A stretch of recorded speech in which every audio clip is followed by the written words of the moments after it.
Yuk, dukung UFIT TV dengan belanja di UFIT Store. www.ufitstore.com. Assalamualaikum warahmatullahi wabarakatuh. Pemirsa, kita kembali melanjutkan pertanyaan yang kedua seputar apakah ada zakat perdagangan dalam Islam dan bagaimana cara menghitungnya. Tentang zakat perdagangan sebenarnya telah disinggung oleh Allah Subhanahu wa taala dalam Al-Qur'an, tepatnya di surat Al-Baqarah. Allah Subhanahu wa taala berfirman, "Wa anfiqu ya ayyuhalladzina amanu anfiqu min thayyibati ma kasabtum wa mimma akhrajna lakum minal ard." Wahai orang-orang yang beriman, infakkanlah, sedekahkanlah sebagian dari min thayyibati ma kasabtum, sebagian dari rezeki yang halal yang itu dihasilkan dari kerja kalian, artinya dihasilkan dari jual beli kalian. Dan kata Mujahid rahimahullah, yang dimaksud dengan min thayyibati ma kasabtum adalah zakatut tijarah, zakat perdagangan. Kemudian tentang keberadaan zakat perdagangan juga disinggung oleh Nabi sallallahu alaihi wasallam dalam hadis dari Samurah bin Jundub yang diriwayatkan oleh Abu Dawud. Beliau mengatakan, anna Rasulullah sallallahu alaihi wasallam ya'muruna an nukhrij as-sadaqata mimma na'udduhu lil bai'. Rasulullah sallallahu alaihi wasallam memerintahkan kami untuk mengeluarkan zakat dari barang yang kami siapkan untuk diperjualbelikan. Ini dua bukti dan dua dalil bahasanya zakat perdagangan ada dalam Islam.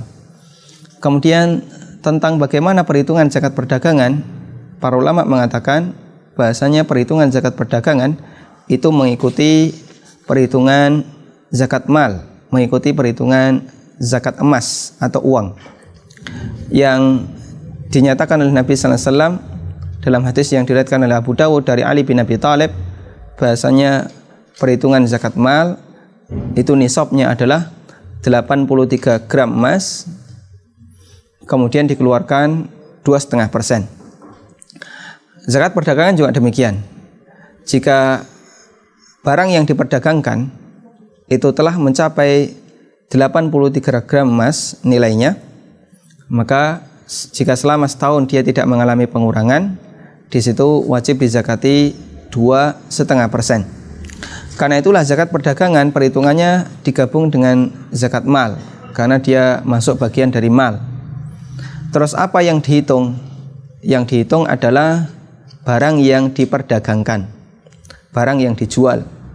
Sementara aset dia tidak dihitung, seperti ruko misalnya, atau dia punya etalase, atau dia punya perlengkapan-perlengkapan toko seperti mobil atau kendaraan yang lainnya, semacam ini tidak dihitung.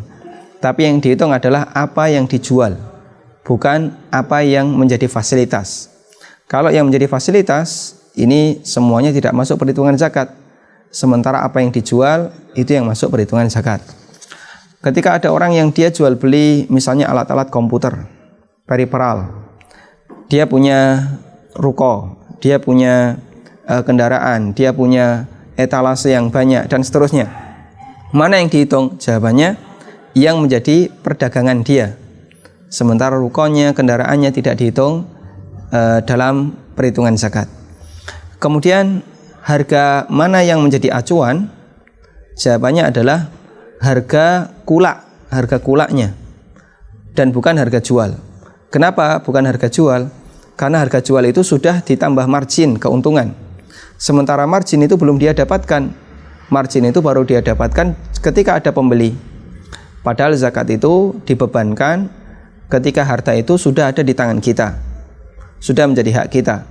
Sementara margin dari atau harga jual sebuah barang sudah ditambahkan margin, itu baru calon harta yang nantinya jika harta ini laku atau barang ini laku, ada pembeli, baru uang itu kita dapatkan.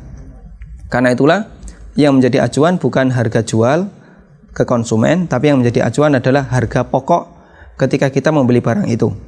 Dan itu disesuaikan dengan harga pokok pada saat pembayaran zakat. Misalnya ya, ada sebuah laptop dulu waktu beli di tahun 37, harga pokoknya misalnya 5 juta. Kemudian di tahun 1438, setahun berikutnya, harga pokoknya naik misalnya menjadi 5,5 juta. Maka yang jadi acuan adalah harga pokok 5,5 juta ini. Meskipun kalau dia jual misalnya bisa sampai 6,5 juta. Keuntungan 1 juta tidak dihitung. Karena margin itu belum menjadi hak dia. Margin adalah calon harta yang akan dia dapatkan ketika barang ini laku. Karena itulah untuk zakat perdagangan yang menjadi acuan harga dari barang yang dihitung adalah harga pokoknya, harga kulaknya, dan bukan harga jualnya. Kemudian nanti digabungkan dengan tabungan yang dia miliki. Misalnya dari total seluruh harta atau barang yang dijual nilainya misalnya 300 juta. Dia punya tabungan 100 juta. Dia punya simpanan emas totalnya misalnya 50 juta. Maka 2,5% itu faktor kalinya berapa? Jawabannya adalah total semuanya. 300 juta tambah tabungannya 200 juta tambah 50 juta. Sehingga dia wajib menghitung zakatnya dari 550 juta dikalikan 2,5%. Ini cara yang paling mudah untuk mengukur dan menghitung zakat perdagangan. Demikian, semoga bermanfaat. Wassallallahu ala nabiyyina Muhammadin wa ala alihi wa sahbihi wasallam.